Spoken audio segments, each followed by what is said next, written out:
Olá, olá, meus amigos! Aqui é o professor Stanley Costa, professor de Direito Civil, e este é o nosso canal de estudos em Direito Civil e Processo Civil. Recentemente nós atingimos 10 mil inscritos no YouTube e eu estou particularmente muito feliz. E decidi, como forma de agradecimento, liberar 2 cursos que tenho lá no Hotmart, aqui gratuitamente para vocês. Todas as videoaulas. Elas serão disponibilizadas semanalmente. Segunda-feira, primeiro bloco de obrigações. Terça-feira, segundo bloco de obrigações. Quarta-feira, primeiro bloco de contratos. Quinta-feira, segundo bloco de contratos, até que todas as aulas estejam disponíveis aqui gratuitamente. Mas você pode ainda assim adquirir o nosso curso lá no Hotmart por um preço muito especial. Mais de 50% de desconto. Ah, professor, mas por que adquirir o curso sendo que as aulas serão disponibilizadas gratuitamente aqui no YouTube? Simples, porque adquirindo o curso você terá acesso a todas as aulas elas já estão gravadas e disponíveis na plataforma. Segunda razão, você terá acesso ao nosso super material didático.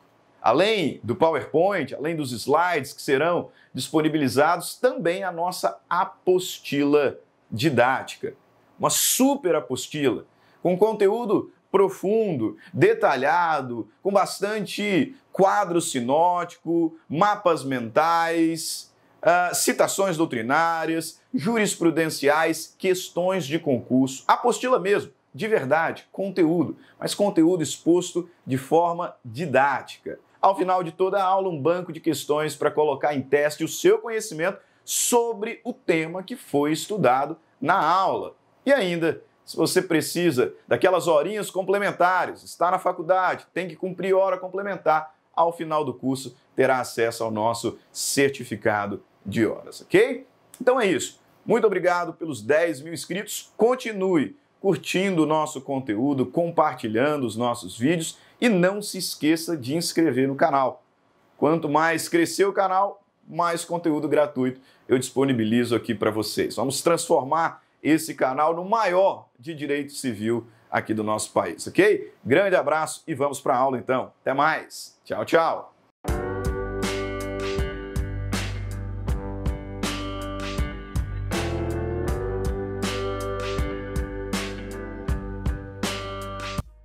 Olá, pessoal, sejam todos muito bem-vindos. Aqui é o professor Stanley Costa e esta é mais uma aula do nosso curso objetivo de Direito das Obrigações. Nós já conversamos sobre diversos temas, desde as noções introdutórias, elementos constitutivos e fontes das obrigações e também várias espécies obrigacionais até o momento. E eu posso dizer que nós estamos chegando ao final desse tema de classificação das obrigações. Isso mesmo.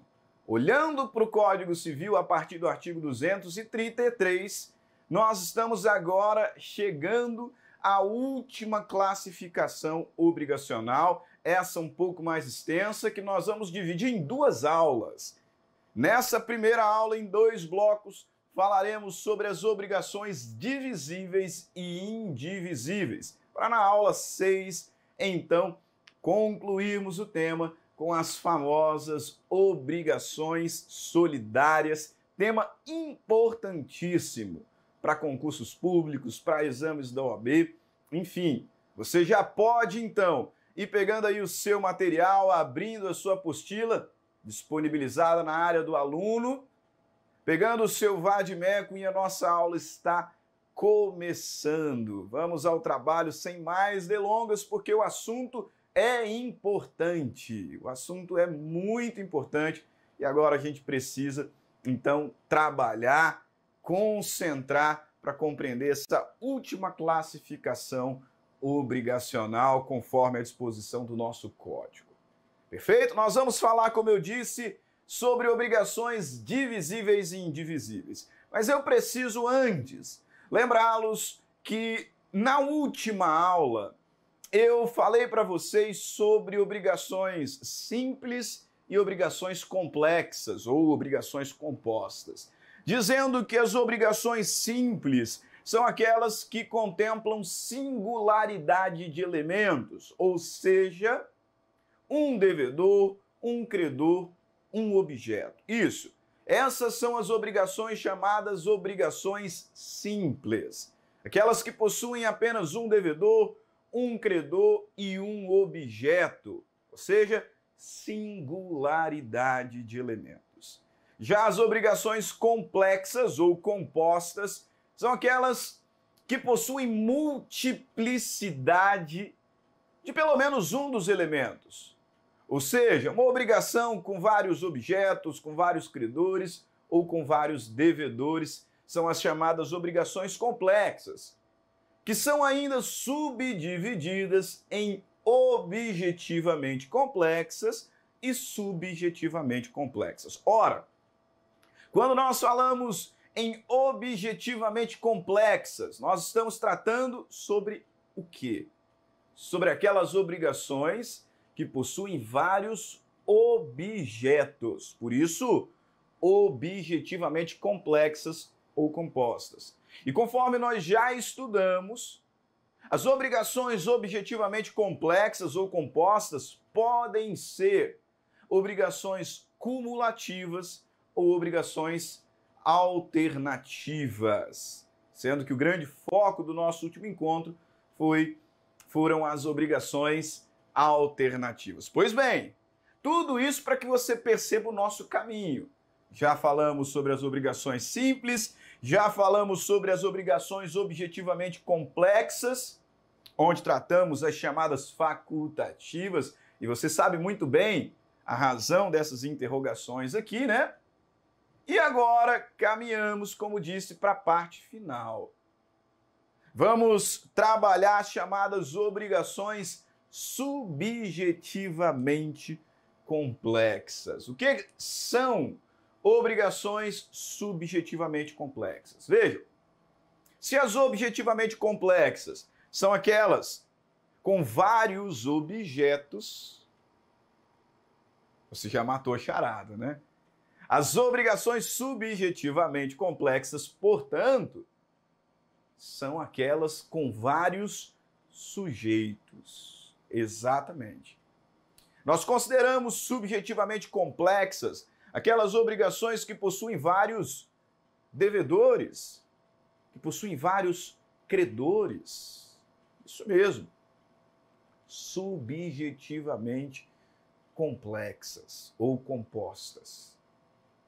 2 ou mais devedores, 2 ou mais credores. Essas obrigações são classificadas em 3 categorias: obrigações divisíveis, obrigações indivisíveis, deixa eu voltar aqui, e obrigações solidárias. Obrigações divisíveis, obrigações indivisíveis e obrigações solidárias são as chamadas obrigações subjetivamente complexas. Perfeito? E aí, vejam bem, eu preciso que vocês compreendam o seguinte como ponto de partida. Como ponto de partida. O direito civil brasileiro adota uma regra ao tratar sobre as obrigações subjetivamente complexas. E a regra é a do chamado concurso partes FIUM. Daqui a pouquinho vai aparecer aqui no nosso material, né, essa regrinha, já comento sobre ela, mas a regra do concurso partes FIUM. Essa regra vai estabelecer uma presunção, e uma presunção de divisibilidade. Como assim, professor? Perceba desde já que, regra geral, havendo vários devedores ou vários credores, a obrigação ela será divisível. Ela será divisível. Mas evidentemente que ela será divisível a priori se o objeto puder ser fracionado. Então, se nós considerarmos, por exemplo, um empréstimo, um contrato de mútuo, em que existem ali 2 devedores, Perfeito, dá para dividir. O valor do mútuo é 50 mil, então 25 mil para um, 25 mil para outro. Todavia, se o objeto do contrato for, sei lá, um carro, um quadro, um apartamento, aí não tem, ao menos inicialmente, como fracionar, como dividir. E é nesse momento que começam a aparecer as exceções. A regra, como eu disse, é da divisibilidade, não vou dar spoiler, daqui a pouquinho aprofundo nessa questão. A indivisibilidade e a solidariedade, isso na semana que vem, né? Ou melhor, na aula que vem, são as exceções. As exceções. Uma decorre da natureza do objeto, que não admite fracionamento, e a outra exceção, conforme estudaremos, decorre da lei ou da vontade das próprias partes. Então nós precisamos identificar. Nós precisamos identificar inicialmente se esse objeto pode ou não ser fracionado. Deixa eu lhe fazer uma pergunta. Buscando o estudo lá da parte geral do Código Civil, você se recorda de uma classificação de bens que identificava nos bens chamados divisíveis e indivisíveis? Volte lá, volte à teoria geral dos bens,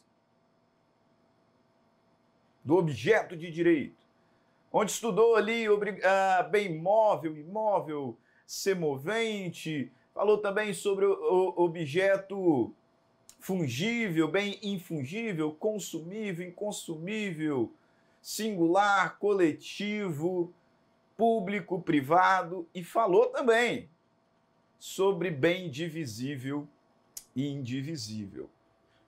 Artigo 87 do Código Civil talvez refresque a sua memória. Veja aqui, ó.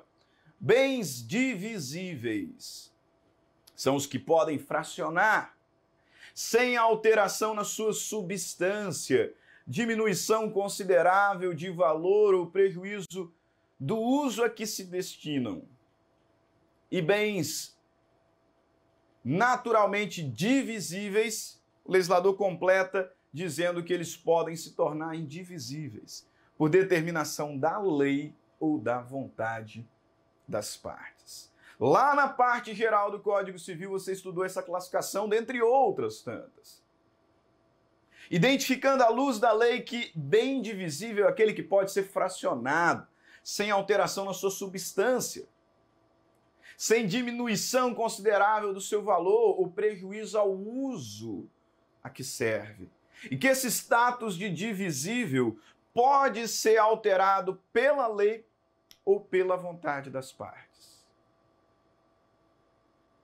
Eu acabei de dizer que agora, ao estudarmos direito das obrigações, a regra das obrigações subjetivamente complexas é a divisibilidade, o concurso partes fiunt. E a premissa básica para identificar se eu estou na regra ou em alguma das exceções é observar a natureza do objeto, se esse objeto é ou não passível de fracionamento. Por isso eu já adianto aqui o artigo 258. Agora sim, no contexto obrigacional. O artigo 258 nos traz a seguinte redação: a obrigação é indivisível. Quando? Quando a prestação tem por objeto uma coisa ou um fato não suscetível de fracionamento, não suscetível de divisão, por natureza, motivo de ordem econômica ou dada a razão do negócio jurídico. Portanto, eu vou partir aqui da análise do objeto, o que é muito curioso. Não sei se isso lhe veio à mente, mas é curioso porque nós estamos tratando sobre obrigações subjetivamente complexas. Ou seja, obrigações que têm vários devedores ou que têm vários credores. Mas nós partimos da análise do objeto, identificando se ele é divisível ou não. O objeto ele pode ser indivisível à luz do Código Civil por natureza. Como é o caso do exemplo que cito de um cavalo vivo. Né? E eu tenho que colocar aqui vivo porque certa feita eu perguntei em sala, um cavalo pode ser dividido? E aí um aluno respondeu, e de fato ele estava certo, né? Professor, poder pode. Uma vez morto, a gente pode dividir. Tá, então um cavalo vivo. Enquanto objeto de um contrato, ele pode ser dividido? Não. Por natureza, então, nós estamos diante de uma coisa, de um bem indivisível. Essa indivisibilidade pode decorrer da lei. Da lei. Como no exemplo que cito aqui, à luz do artigo 1386 do Código Civil, que fala sobre servidões prediais, impondo ali um status de indivisibilidade. E a indivisibilidade ainda pode decorrer do próprio contrato, da convenção das partes. Da convenção das partes. Ah, professor, mas eu ainda continuo aqui meio encucado com essa questão. Poxa, nós estamos falando sobre obrigações subjetivamente complexas. Aquelas em que existem vários devedores ou vários credores. Por que essa preocupação com o objeto? Muito simples. Muito simples. Se há apenas um devedor e um credor, sinceramente, não faz muita diferença o objeto ser classificado como divisível ou não. Se há apenas um devedor e um credor, com devida vênia, não faz tanta diferença assim esse objeto ser divisível ou não. Porque imagine que eu lhe emprestei 50 mil reais, ainda que pela possibilidade de fracionamento eu tenha convencionado contigo um parcelamento, a adimplência, o adimplemento, ocorrerá quando? Quando você pagar integralmente o valor devido, não é verdade? Ora, você vai ter que me pagar tudo. Se eu fiz aqui parcelado, se eu fiz à vista,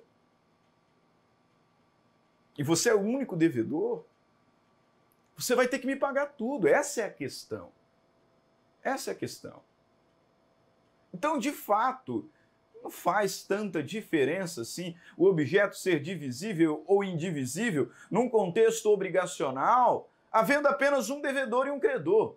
Esse ponto pode gerar um pouco mais de problema quando houverem dois devedores, 3, 4, vários credores. Sim. Por quê? Vejam, eu emprestei 50 mil reais para você e seu irmão, que pretendem ali abrir ali um novo negócio, empreender. E aí no dia do pagamento você paga a sua parte, 25 mil. Seu irmão não. E se ele não pagou, de imediato surge a dúvida. Já que nós celebramos apenas um contrato, você pagou sua parte, seu irmão não pagou a dele, eu posso cobrar de você? Você consegue perceber que agora começam a surgir algumas questões que merecem mais a nossa atenção do que apenas um parcelamento? E olha que aqui eu estou falando apenas de 2 sujeitos. Imagina numa obrigação com 3, 4, 5 pessoas. Em que 1, 2 não pagam e pior, são insolventes, não têm como pagar. Como nós vamos resolver esse imbróglio? Aqueles que adimpliram poderão ser responsabilizados? Não poderão ser responsabilizados? Eis a questão.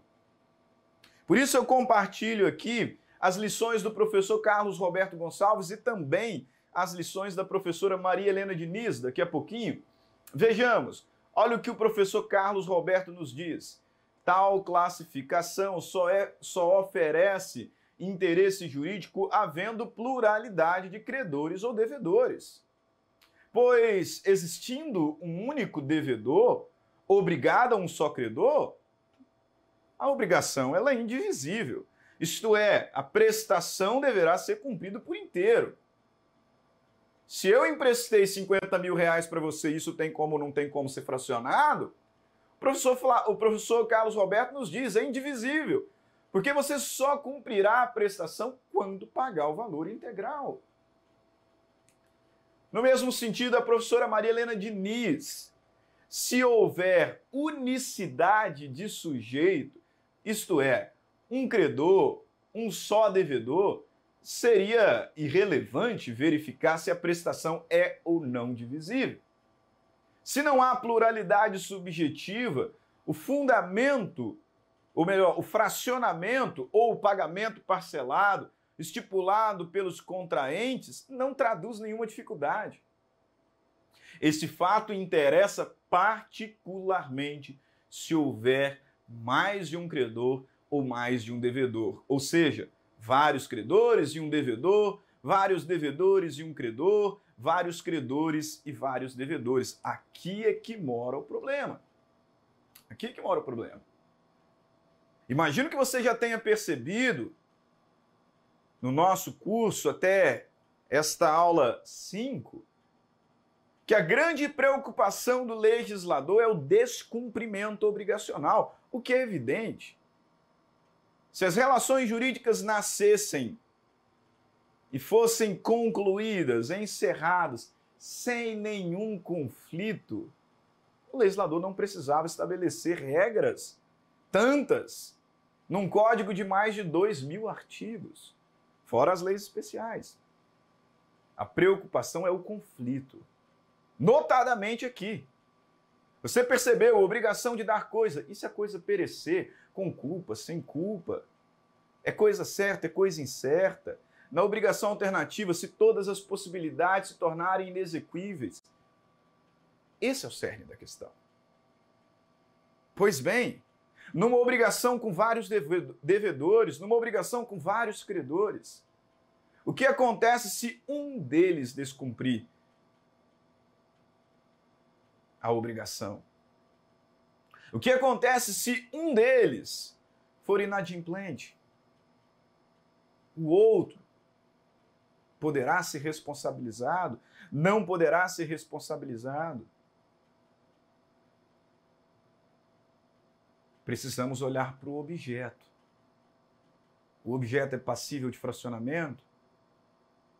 Então a regra, como eu já adiantei, dei um spoiler, a regra é concurso partes FIUM. Se há como fracionar, a presunção é de que essa obrigação está dividida em tantas obrigações, em tantas prestações, quanto o número de sujeitos. E muito cuidado, porque a nossa tendência, talvez você tenha respondido as minhas perguntas, a nossa tendência é pensar o seguinte, poxa, tem dois devedores de 50 mil, um pagou, o outro não, então o que pagou responde. Por quê? Porque há só um contrato, professor. Eu emprestei 50 mil reais para duas pessoas, uma delas me pagou a metade, a outra não pagou, não tem como pagar, azar daquela que pagou. Porque vai ter que responder pelo todo. A lógica social, muitas vezes, nos leva ao equívoco. E aqui não é diferente. Se você pensou isso, mude a sua mente. Mude a sua mente.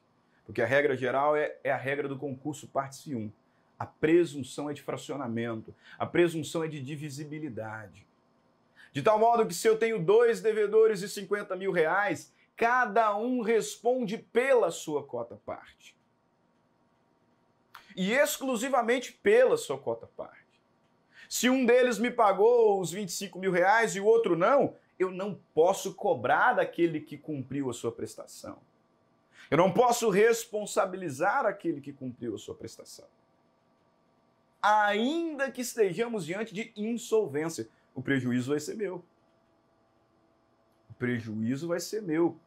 Na regra geral, sim. Veja o texto da lei. Artigo 257 do Código Civil. Havendo mais de um devedor ou mais de um credor em obrigação divisível, esta presume-se dividida em tantas obrigações iguais e distintas quantos os credores e os devedores. Aqui eu dou um exemplo em que João e Maria são devedores de R$1.000 a Pedro. Pedro é o credor. Se essa é a única informação que eu tenho, então não vacile. João deve 500, Maria deve 500. Pedro só pode cobrar de João 500. Só pode cobrar de Maria 500. É óbvio que se eles estiverem em mora, aí vai ter os acréscimos moratórios. Mas o foco é que Pedro não pode cobrar de Maria a parte de João e vice-versa. Porque a regra é a da divisibilidade. Se eu tenho dois devedores, cada um responde pela sua cota-parte. Exclusivamente pela sua cota-parte. Se eu tenho vários credores, da mesma forma. Cada credor só poderá exigir a sua porção.